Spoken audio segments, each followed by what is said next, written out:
কুল হুয়াল্লাহু আহাদ আল্লাহুস সামাদ লাম ইয়ালিদ ওয়া লাম ইউলাদ ওয়া লাম ইয়াকুন লাহু কুফুয়ান আহাদ।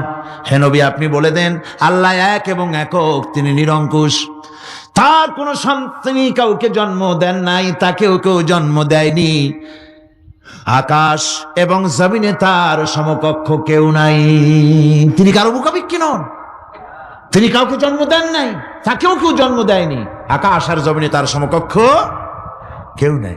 সুতরাং ওই আল্লাহ সুবহানাহু ওয়া তাআলা তাকে মানতে হবে, তার কথাই শুনতে হবে, তার গোলামি করতে হবে। তাহলেই শান্তি আসবে, আল্লাহর মেহেরবানি আসবে জীবনের সকল ক্ষেত্রে। আল্লাহ মাত্র এক, তার ক্ষমতা গুণাবলীতে কোনো অংশীদার নাই। আল্লাহ কয়জন? আল্লাহ কয়জন?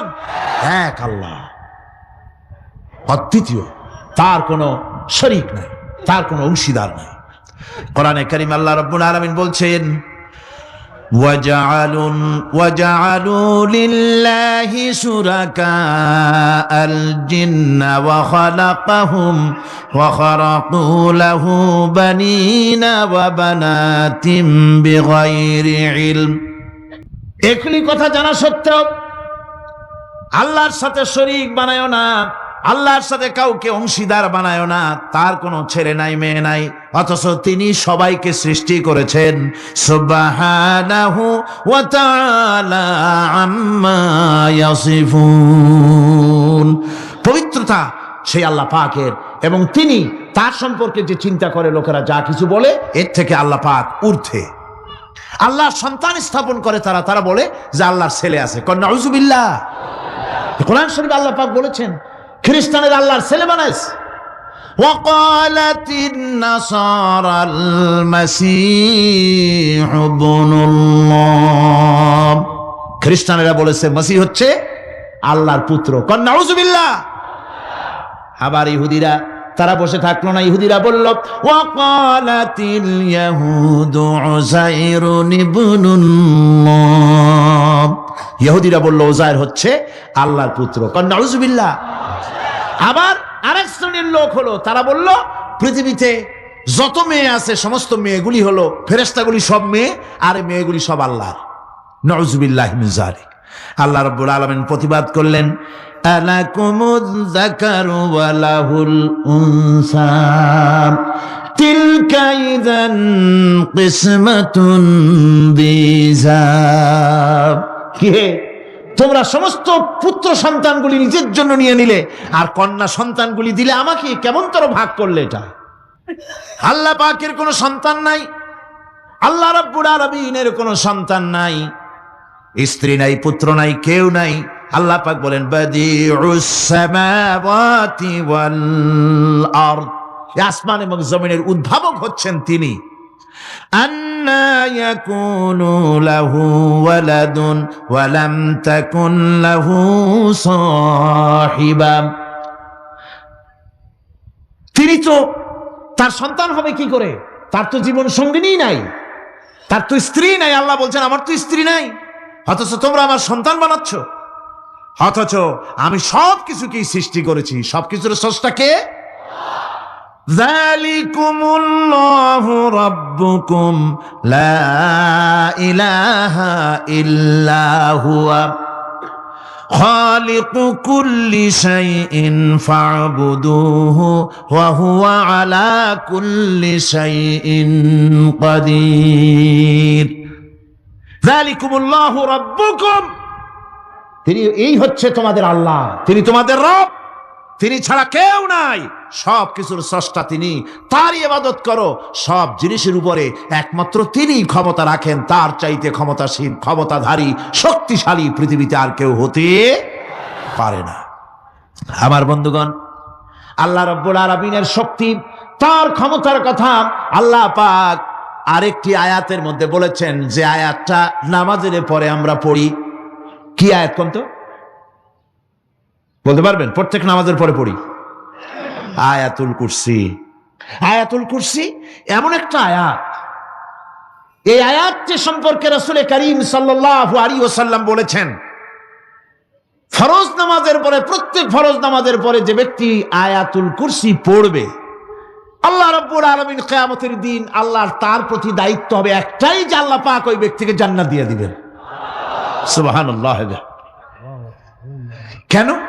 এই আয়াতের মধ্যে কি আছে? এই আয়াতে আছে আল্লাহ পাকের তাওহীদের কথা স্পষ্ট করে বলা হয়েছে। আল্লাহু লা ইলাহা ইল্লা হুয়াল হাইয়ুল কাইয়্যুম। পড়েন সবাই, আল্লাহু লা ইলাহা ইল্লা হুয়াল হাইয়ুল কাইয়্যুম। আল্লাহ তিনি, যিনি ছাড়া কোনো ইলাহ নাই, তিনি সদা জাগ্রত, তিনি চিরঞ্জীব। লা তাখুযুহু সিনাতুন ওয়ালা নাওম। আল্লাহ ঘুমায়? আল্লাহ তন্দ্রা যান? আল্লাহ জিমায়? আল্লাহর জিমানি নাই, আল্লাহর তন্দ্রা নাই, আল্লাহ ঘুমান না। সুবহানাল্লাহি ওয়া বিহামদিহি। অহরহ তার সামনে রয়েছে গোটা পৃথিবী, গোটা আকাশ জমিন, সমস্ত সৃষ্টি জগৎ তার সামনে। তিনি ঘুমান না, তার কোনো তন্দ্রা নাই, তার কোনো নিদ্রা নাই। আল্লাহ কোথায় আছে? আল্লাহ কোথায়? এটি আকীদার প্রশ্ন, এটি আকীদার প্রশ্ন। আপনাকে বুঝতে হবে, জানতে হবে আল্লাহ কোথায়। আল্লাহ পাক হচ্ছেন আলাল আরশি ইস্তাওয়া। আল্লাহ পাক আরশে আজিমে সদা সর্বত্র বিরাজিত। এ কথার অর্থ কি? এটার অর্থ হলো আল্লাহ পাকের ইলম মুহাইয়া করে রেখেছে গোটা সৃষ্টি জগৎকে, তার ইলমের ভিতরে রয়েছে সব। কথা বুঝতে পেরেছেন? যদি বলেন আল্লাহ সব জায়গায় আছে, তাহলে তো পানির মধ্যে, বাথরুমের মধ্যে, ঘরের মধ্যে, সব জায়গায় আল্লাহ পাককে থাকতে হয়। যে সব জায়গা অবাঞ্ছনীয়, অবান্তর জায়গা, সেসব জায়গায় আল্লাহকে থাকতে হয়। মূল কথা হচ্ছে আল্লাহ সব জায়গায় আছেন, তার অর্থ আল্লাহ পাক আরশের উপরে আছেন। আরশে ইস্তাওয়া, তিনি সর্বত্র বিরাজমান। এ কথার অর্থ হলো আল্লাহর ইলমে, আল্লাহর জ্ঞানের মধ্যে, আল্লাহর নজরের সামনে, আল্লাহর চোখের সামনে গোটা সৃষ্টি জগৎ রয়েছে। সুবহানাল্লাহি ওয়া বিহামদিহি। সুতরাং তার ঘুম নাই, তার নিদ্রা নাই, তার তন্দ্রা নাই। তাই বলে মাঝে মধ্যে খুব ক্লান্ত হন নাকি? না, ক্লান্তি তাকে স্পর্শ করে না। আল্লাহ পাক বলেন, লাহু মা ফিস সামাওয়াতি ওয়া মা ফিল আরদ। আকাশ আর জমিন কার? মান যাল্লাযী ইয়াশফাউ ইনদাহু ইল্লা বিইযনিহি। আল্লাহ পাক বলছেন, কে আছে এমন তার দরবারে তার অনুমতি ব্যতীত সুপারিশ করতে পারে এমন অধিকারও কারো নাই। কিয়ামতের দিন অনেকে মনে করে তো যে অনেক হুজুরদের কাছে মুরিদ হয়ে গেছি, আমার আর পায় কেনা। কিয়ামতের দিন হুজুররা একজনে ধরবে এক হাত, আর এক হুজুরে ধরবে আর এক হাত, আর দুই হুজুরে ধরবে দুই ঠ্যাং, এরকম চ্যাংদোলা করে ফিকে মারবে, জান্নাতের বারান্দায় গিয়ে মামু বাড়ির মতো সব রিগো লাগাবো। এত সহজ না, এত সহজ নয়। আল্লাহ পাকের পারমিশন ছাড়া কোন পয়গম্বর আল্লাহর সামনে কথা বলতে সাহস পাবেন না। সুবহানাল্লাহি ওয়া বিহামদিহি। আলেম পীর দরবেশ তো দূরের কথা, মান যাল্লাযী ইয়াশফাউ ইনদাহু ইল্লা বিইযনিহি। আল্লাহর পারমিশন ছাড়া কেউ কথা বলার সাহস পাবে না কিয়ামতের দিন আল্লাহর দরবারে। সুতরাং অন্যের উপরে নির্ভর করবেন না, যত বড় পীর হোক অন্যের উপরে নির্ভর করবেন না, নির্ভর করবেন আমলের উপরে। আমল কিসের উপরে? আমল। আমল তৈরি করতে হবে আর ভরসা করতে হবে রহমতের উপরে, আল্লাহর রহমত। কিসের উপরে? আল্লাহর রহমতের উপরে ভরসা করতে হবে। আমার ভাইরা, আল্লাহ পাক বলেন, ইয়ালামু মা বাইনা আইদিহিম ওয়া মা খালফাহুম। বান্দার অগ্রপশ্চাৎ সবই তিনি জানেন, বান্দার সামনে পেছনে ডানে বামে সব খবর তিনি রাখেন। ওয়ালা ইউহিতুনা বিশাইইম মিন ইলমিহি ইল্লা বিমা শাআ। আল্লাহর জ্ঞাত বিষয়সমূহের মধ্যে মানুষের কোনো অধিকার নাই আল্লাহর জানা বিষয়গুলি আয়ত্ত করে, এমন অধিকার কোনো মানুষের নাই। তবে আল্লাহ ইচ্ছে করে যদি কিছু তার নিজের জ্ঞান থেকে জানান, সেটা স্বতন্ত্র কথা। ওয়াসিআ কুরসিয়্যুহুস সামাওয়াতি ওয়াল আরদ, তার সাম্রাজ্য সমগ্র আকাশ এবং জমিন জুড়ে তারই সাম্রাজ্য। সাম্রাজ্য কার? রাজত্ব কার? বাদশাহী কার? ওয়ালা ইয়াউদুহু হিফযুহুমা ওয়া হুয়াল আলিয়্যুল আযীম। এই সবের রক্ষণাবেক্ষণ এমন কোনো কঠিন নয় যা তাকে ক্লান্ত করে দিতে পারে। সুবহানাল্লাহ ওয়া বিহামদিহি। আকাশ এবং জমিন, সমস্ত সৃষ্টি জগৎ, এগুলি এমন কোনো ব্যাপার না আল্লাহর কাছে যেগুলি সব কন্ট্রোল করতে গিয়ে তিনি ক্লান্ত হন, শ্রান্ত হন, বিশ্রাম নিতে হয় না। এগুলি কোনো ক্লান্তি শ্রান্তি আল্লাহ পাককে স্পর্শ করেন না। তিনি হচ্ছেন মহান, তিনি এক মহান সত্তা, মহান স্রষ্টা। আল্লাহর জ্ঞান এবং ক্ষমতা সর্বাধিক, সবচাইতে বেশি জ্ঞান এবং ক্ষমতা আল্লাহ সুবহানাহু ওয়া তাআলা। তার চাইতে বড় ক্ষমতা, তার চাইতে বেশি জ্ঞান আর কারো হতে পারে না। কোরআনে কারিমে আল্লাহর জ্ঞান এবং ক্ষমতা আর গুণাবলী সম্পর্কে আল্লাহ পাক বলছেন, এগুলি আমাদের জানা দরকার।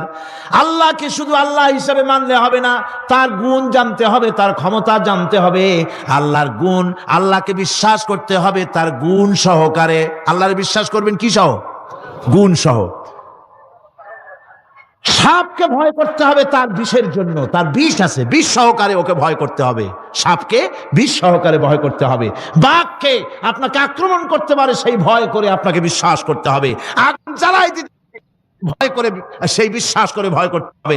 আল্লাহ রাব্বুল আলামিনকে বিশ্বাস করতে হবে তার গুণাবলী সহকারে। এমনি আল্লাহ আছেন এই কথাটুকুন বলাই যথেষ্ট নয়। কোরআনে কারীম বলছে, হুয়াল্লাহুল্লাযী লা ইলাহা ইল্লা হুয়া আলিমুল গায়বি ওয়াশ শাহাদাতি হুয়ার রাহমানুর রহিম। তিনি আল্লাহ, যিনি ছাড়া কোনো ইলাহ নাই, তিনি পরম দাতা, তিনি দয়ালু। আল্লাহর এভাবে বিশ্বাস করতে হবে। হুয়াল্লাহুল্লাযী লা ইলাহা ইল্লা হুয়াল মালিকুল কুদ্দুসুস সালামুল মুমিনুল মুহাইমিনুল আজিজুল জব্বারুল মুতাকাব্বির। তিনি বাদশা, তিনি আল্লাহ, যিনি ছাড়া কোনো ইলাহ নাই। তিনি বাদশা, তিনি মহান, তিনি পবিত্র, তিনি শান্তির ধারক, তিনি নিরাপত্তার আধার, রক্ষণাবেক্ষণকারী একমাত্র তিনি। তিনি পরাক্রমশালী, সর্বজয়ী, তার উপরে কারো কোনো ক্ষমতা নাই। সুবহানাল্লাহি আম্মা ইউশরিকুন। আল্লাহ পাক পুত পবিত্র তারা যে সমস্ত জিনিস দিয়ে আল্লাহর সাথে শরীক স্থাপন করে। হুয়াল্লাহুল খালিকুল বারিউল মুসাউবিরু লাহুল আসমাউল হুসনা। তিনি আল্লাহ, যিনি সৃষ্টিকারী, যিনি পরিকল্পনাকারী, আকার আকৃতি রচনাকারী। তার অনেক সুন্দর সুন্দর নাম রয়েছে আল্লাহ পাকের। সুতরাং আপনারা মুনাজাত করার সময়, দোয়া করার সময়, আল্লাহ বাগদাদের ওসিলায় আমারে মাফ করো, খাজা বাবার ওসিলায় মাফ করো, আজমিরের ওসিলায় মাফ করো না, হারাম। মুসলমান বলবে, আল্লাহ তোমার রহমান নামের ওসিলায় আমারে মাফ করো। সুবহানাল্লাহ পড়েন, জোরে কান সুবহানাল্লাহ। আল্লাহ তোমার রহিম নামের ইজ্জতে আমাকে মাফ করো, তোমার তোমার জালালের ইজ্জতে আমাকে মাফ করো। তুমি গফুর, তুমি গফার, তুমি আল্লাহ, তোমার চাইতে বড় কেউ নাই। আল্লাহ তোমার ইজ্জত, তোমার শানের কসম, তোমার শানের ওসিলায় তুমি আমাকে মাফ করে দাও।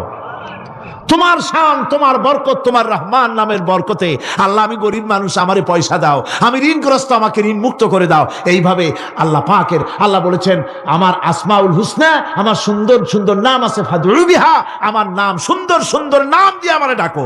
বলেন সুবহানাল্লাহ। কার নাম ধরে ডাকবেন? কার নাম ধরে ডাকবেন? খবরদার ভুল করবেন না, খবরদার ভুল করবেন না। আল্লাহকে দিয়ে ডাকুন, আল্লাহর কাছে বলুন সব কথা। কাকে বলবেন? ইউসাব্বিহু লাহু মা ফিস সামাওয়াতি ওয়া মা ফিল ইউসাব্বিহু লাহু মা ফিস সামাওয়াতি ওয়াল আরদ ওয়া হুয়াল আজিজুল হাকিম।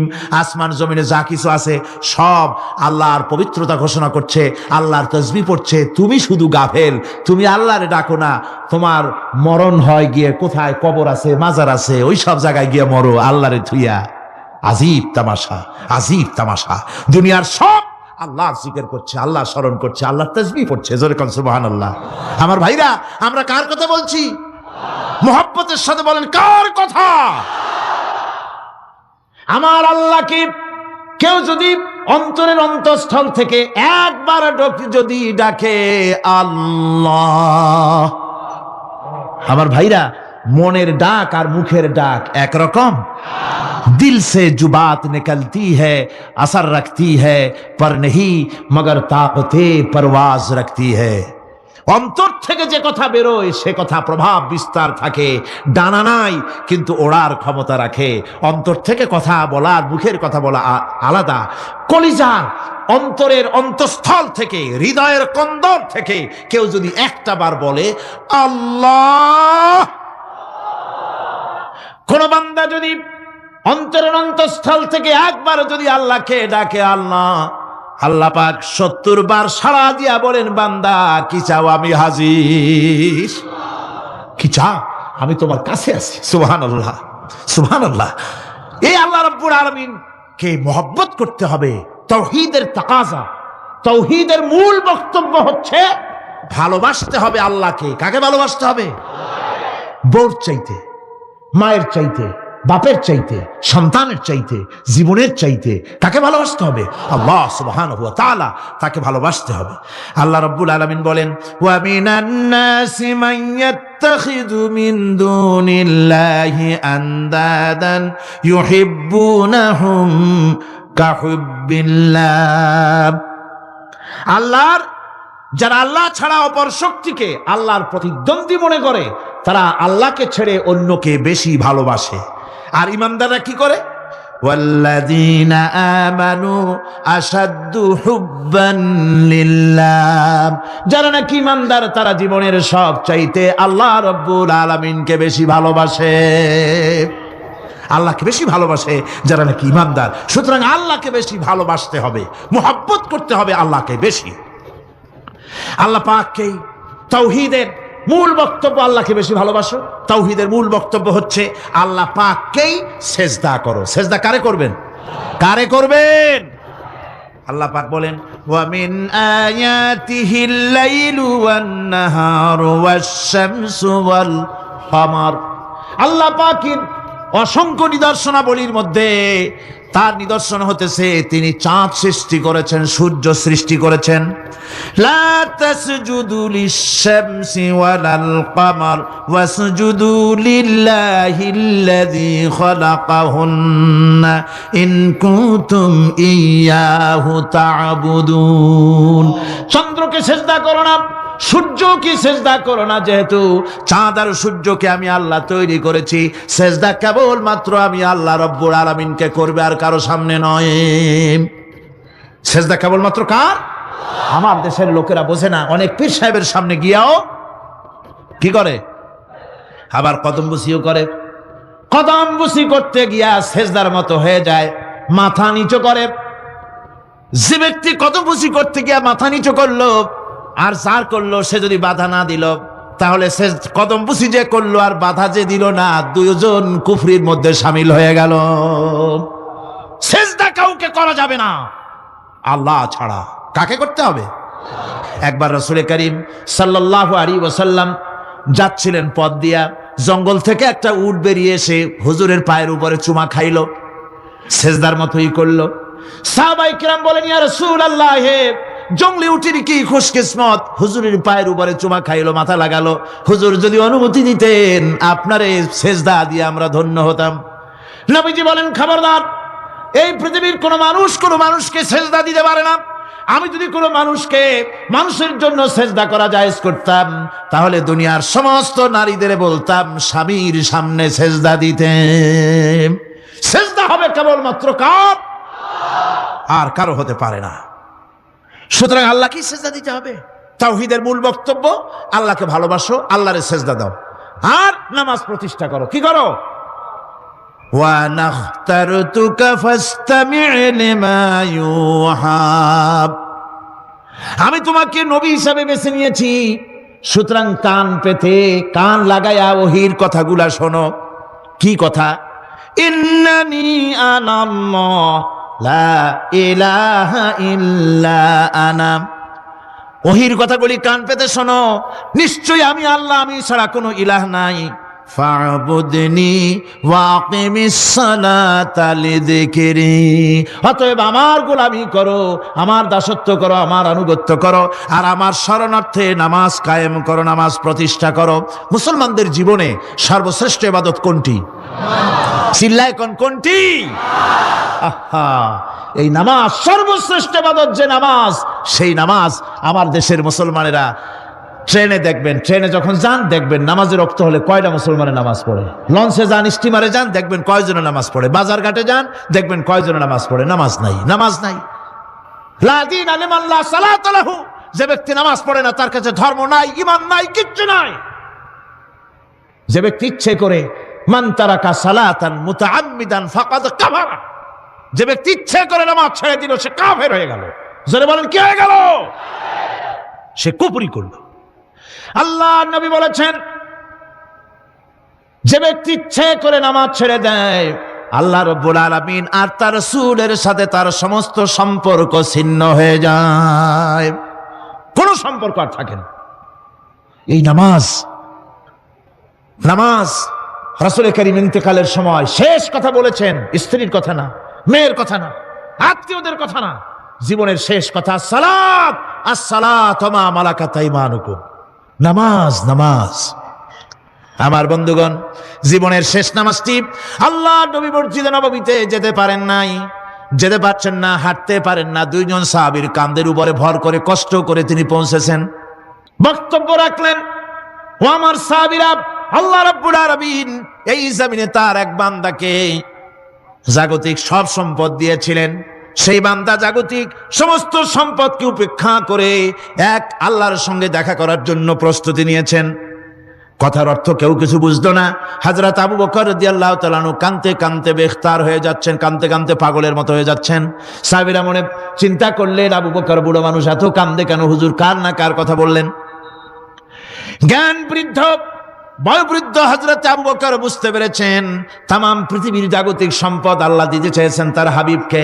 তার হাবিব সমস্ত সম্পদকে উপেক্ষা করে মাওলার সঙ্গে দিদার করার জন্য প্রস্তুতি নিয়েছেন।